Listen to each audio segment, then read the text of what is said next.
नमस्कार प्रिय दर्शकों, आप देख रहे हैं ज्योतिष मंत्रा।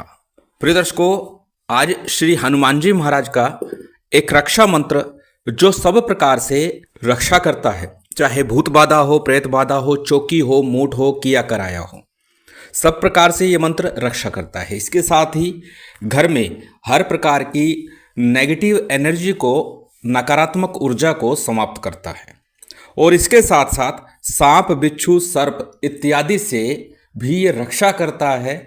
और ऐसे में जब सांप, बिच्छू, सर्प घर में अधिकाधिक आते हों तो उस समय में इस मंत्र का प्रयोग किया जाता है।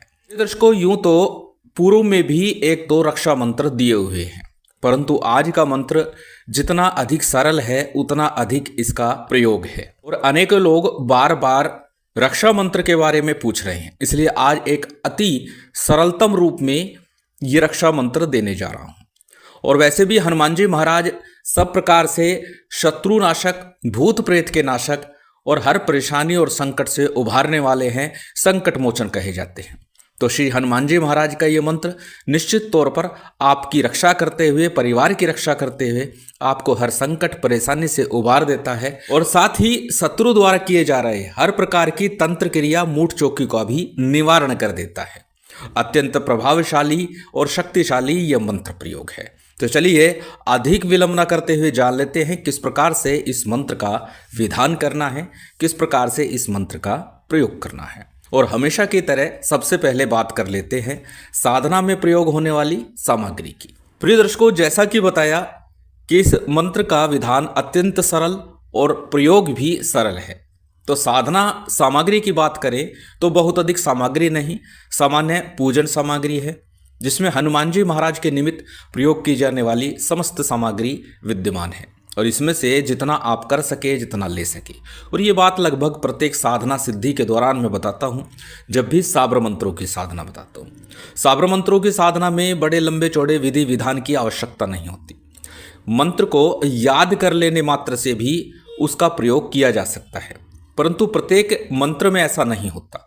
परंतु आज का जो मंत्र है उसका विधान इतना ही सरल है। इस मंत्र को याद करके जितना हो सके, जैसे हो सके जपा जाए।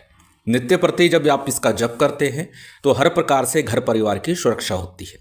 परंतु यदि आप साधक हैं या आए दिन तंत्र क्रिया से पीड़ित रहते हैं, किसी प्रकार की परेशानी घर में चलती रहती है, फिर आपको थोड़ा सा विधान करना होगा और विधान भी इतना कि एक निश्चित और नियमित समय पर इस मंत्र का जप करना है। किस प्रकार करना है जान लेते हैं। पूर्ण सामग्री स्क्रीन पर है, इसमें से जो संभव हो वह ले लीजिए। और इस मंत्र का आरंभ किसी भी शनिवार अथवा मंगलवार से शुक्ल पक्ष में करें, श्रेष्ठ होगा। कृष्ण पक्ष में भी आवश्यकता के समय किया जा सकता है। ऐसा नहीं है कि कृष्ण पक्ष चल रहा है, अंधेरी का समय चल रहा है तो इस मंत्र का प्रयोग नहीं कर सकते। इस मंत्र का प्रयोग निश्चित तौर पर जब आवश्यकता हो तब किया जा सकता है। तो कृष्ण पक्ष अथवा शुक्ल पक्ष कभी भी इस मंत्र का प्रयोग, इस मंत्र का विधान आप आरंभ कर सकते हैं। रात्रि काल में 9 बजे के बाद और प्रातःकाल सूर्य उदय से पहले इस मंत्र का विधान करना है। अपने घर में उत्तर या पूर्व मुख होकर के, प्रातःकाल जब आप करेंगे तो पूर्व मुख रहिएगा और रात्रि काल में करेंगे तो उत्तर मुख रहिएगा। अब सबसे पहले जब भी आप ये साधना आरंभ करें तो 5 लड्डू, 1 जोड़ा जनेऊ, 1 मीठा पान, 1 सुपारी, 1 रुपए का सिक्का और 1 घी का दीपक लेकर के एक ध्वजा के साथ, छोटा सा झंडा हो लाल रंग का, उसके साथ में किसी हनुमान मंदिर में चले जाइए। वहाँ पर दीप प्रज्वलित करके श्री हनुमान जी महाराज को भेंट सामग्री अर्पित कर दीजिए, ध्वजा लगा दीजिए और निवेदन कीजिए कि मैं ये प्रयोग, ये अनुष्ठान करने जा रहा हूँ क्योंकि घर में हर प्रकार से परेशानी बनी हुई है। घर में आए दिन किसी न किसी प्रकार की शत्रु बाधा, भूत बाधा, तंत्र बाधा बनी रहती है। उसके निवारण के लिए हनुमान जी महाराज मैं आपकी शरण में हूँ और ये प्रयोग कर रहा हूँ। मेरा ये प्रयोग सफल हो, सिद्ध हो और पूर्ण हो। और इस कामना के साथ हनुमान जी महाराज से निवेदन करके घर आ जाइए। रात्रि काल में मंगलवार अथवा शनिवार, जिस दिन भी आप प्रयोग कर रहे हैं, या प्रातःकाल अपने घर में उत्तर या पूर्व मुख हो जाइए। लाल रंग का आसन हो, श्रेष्ठ होगा, अथवा ऊन का या कम्बल का काला अथवा नीला रंग छोड़ करके जैसा भी आसन उपलब्ध हो उस आसन को ले लीजिए।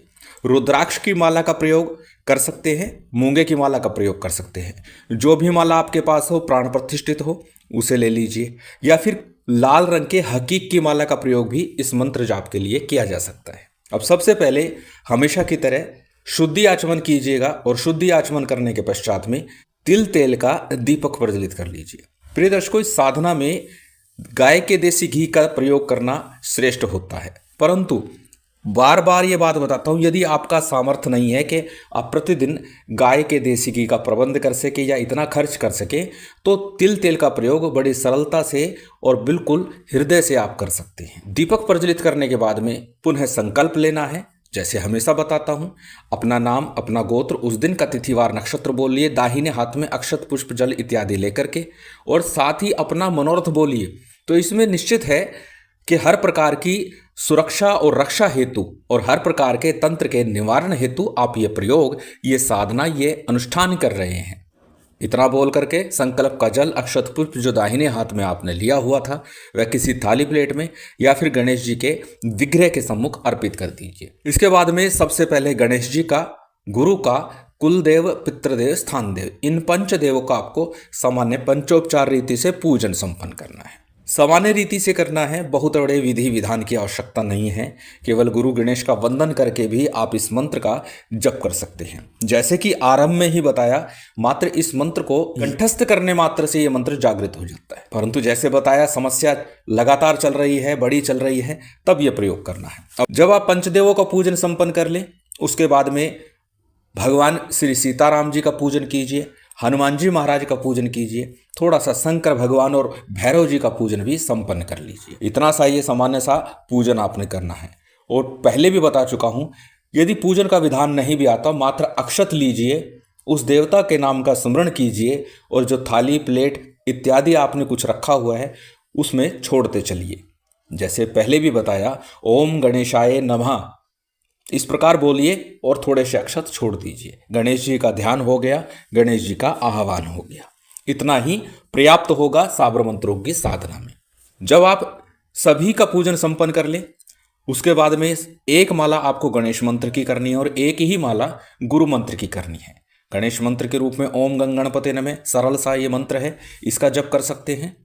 बात रही गुरु मंत्र की, तो गुरु मंत्र के लिए आप अपने गुरु द्वारा दिया गया मंत्र, जो गुरु दीक्षा के समय दिया जाता है, यदि आपने गुरु बनाया ही नहीं है, गुरु दीक्षा ली ही नहीं है, तो भगवान शिव के पंचाक्षरी मंत्र का जप कर सकते हैं। अथवा साबर मंत्र की साधना कर रहे हैं तो गुरु गोरखनाथ को, या फिर हमारे गुरुदेव द्वारा दिया गया मंत्र ओम परम तत्वाय नारायण गुरुभ्यो नमः, किसी भी मंत्र का जप श्रद्धा भाव भक्ति से गुरु मंत्र के रूप में कीजिए, उसका फल आपको अवश्य मिलेगा। जब आप गणेश मंत्र और गुरु मंत्र का जप करेंगे, उसके साथ ही जब भी साबर मंत्र की बात आती है तो साबर सिद्धि मंत्र की चर्चा अवश्य करता हूँ। 11-21 बार साधना के आरंभ में यदि इसका जप किया जाए तो निश्चित साधना में सफलता प्राप्त होती है। आज का मंत्र स्वयं सिद्ध है और किसी प्रकार के सिद्धि विधान की आवश्यकता नहीं है। फिर भी यदि एक विधान के तौर पर, अनुष्ठान के तौर पर आप कर रहे हैं तो साबर सिद्धि मंत्र का 11 बार जप अवश्य कीजिए। प्रिय दर्शकों, गणेश मंत्र, गुरु मंत्र, साबर सिद्धि मंत्र और मूल मंत्र का जब आप साधना करेंगे तो नित्य प्रति करना है। बात रही पूजन विधान की, तो उसका विधान प्रतिदिन करने की आवश्यकता नहीं है। और जो जल पात्र रखा होता है वह आपको अगले दिन प्रातःकाल पूरे घर में थोड़ा छिड़क दीजिए और उसके बाद बचा हुआ जल किसी पौधे में डाल दीजिए। और ये बात एक वीडियो डाल चुका हूं कि साबर मंत्र की साधना कैसे करें या साधना के नियम क्या हैं, उसमें बता चुका हूं। बावजूद इसके बार बार प्रश्न आते हैं, तो कृपया उस वीडियो को देखें और समझें। जब तीनों ही मंत्र अर्थात गणेश मंत्र, गुरु मंत्र, साबर सिद्धि मंत्र का जप करें, उसके बाद में मात्र एक माला का जप, मात्र एक माला पर्याप्त है, एक माला का जप आपको करना है। मंत्र आपकी स्क्रीन पर है, स्क्रीनशॉट ले सकते हैं, किसी कॉपी नोटबुक में नोट कर सकते हैं। मंत्र को एक बार बोल करके बता देता हूं। मंत्र इस प्रकार है, ओम चौकी हनुमंत वीर की बाण ध्वजा फहराए, मारो मारो मारुति सुत मुष्टिक शत्रु नाशाय, मेरे इष्ट रामचंद्र जी अगवा हनुमत वीर, चौकी सुदर्शन चक्र की रक्षा करे शरीर, टोना ब्रह्मा भूत प्रेत संग डाइन डाई, सांप बिच्छू चोर बट सब कुछ निष्फल जाई। अत्यंत सरल ये मंत्र है। मंत्र को 5-7-10 बार जब याद करेंगे तो निश्चित याद हो जाएगा। और हमेशा बोलता हूँ, मंत्र को पहले कंठस्थ कीजिए, याद कीजिए और उसके बाद ही साधना करनी चाहिए। जब आपका मंत्र जाप पूर्ण हो जाएगा उसके बाद सामान्य सी भगवान श्री सीताराम की, हनुमान जी की आरती कीजिए। आरती के बाद मिश्री का और गोले का इलायची के साथ में भोग अर्पित कीजिए। गोड़ा, इलायची और मिश्री, इन 3 चीज़ों का आपको भोग लगाना है अग्नि के ऊपर। भोग के बाद में आचमन कराइए। आचमन के बाद में क्षमा प्रार्थना कीजिए, समर्पण कीजिए, आसन को प्रणाम कीजिए और उठ जाइए। इस प्रकार ये साधना 11 दिन लगातार करनी है। ये प्रयोग 11 दिन लगातार करना है। प्रातःकाल करें, रात्रि काल करें, कभी भी इस प्रयोग को करें। अब जानते हैं प्रयोग क्या करना है। नित्य प्रति प्रथम प्रयोग तो ये करना है, जो जल आपने रखा है जब 24 घंटे बीत जाए, पूजा घर में ही वो जल रखा रहने दीजिए। जब आप साधना करेंगे उस समय जल पात्र जो रखते हैं उसे रखा रहने दीजिए।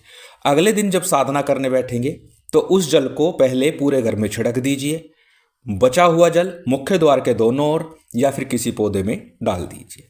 पुनः नया जल पात्र भरिए और फिर साधना कीजिए। और ये क्रम नित्य करना है। इसके साथ ही यदि तंत्र बाधा, भूत बाधा से घर परिवार बार बार लगातार पीड़ित रहता है तो पूर्व में एक उतारा दिया है, छोटा सा एक उतारा कीजिए और जैसे ही उतारा करके आएंगे उसके बाद में ये प्रयोग कीजिए। करना क्या है, एक जायफल लीजिए, जितने परिवार के सदस्य हैं उतनी ही लौंग और उतनी ही काली मिर्च लीजिए। पूरे घर में से एक बार घुमाइए, मिट्टी के पात्र में, डीबले में या कुल्हड़ में रख करके और घर के मुख्य द्वार के बाईं ओर रख करके कपूर के साथ उसे प्रज्वलित करके जला दीजिए और उसकी राख को बाद में पीपल में अथवा बहते जल में प्रवाहित कर दीजिए। प्रथम दिन जब आप मंत्र प्रयोग करेंगे उस दिन से ही आपको प्रभाव दृष्टिगोचर होगा। अत्यंत सरल विधान के साथ अत्यंत सरल प्रयोग भी है। श्री हनुमान जी महाराज की विशेष कृपा आप सभी पर बनी रहे, महामाई की विशेष कृपा प्राप्त हो, यही कामना है। और उम्मीद करता हूँ आज की ये जानकारी, ये वीडियो आपको अच्छी लगी होगी। यदि अच्छी लगी हो तो कृपया लाइक कीजिएगा, शेयर कीजिएगा। यदि चैनल पर नए हैं तो सब्सक्राइब कर बेल आइकन बटन दबा दीजिएगा। जय माता दी, जय श्री राम।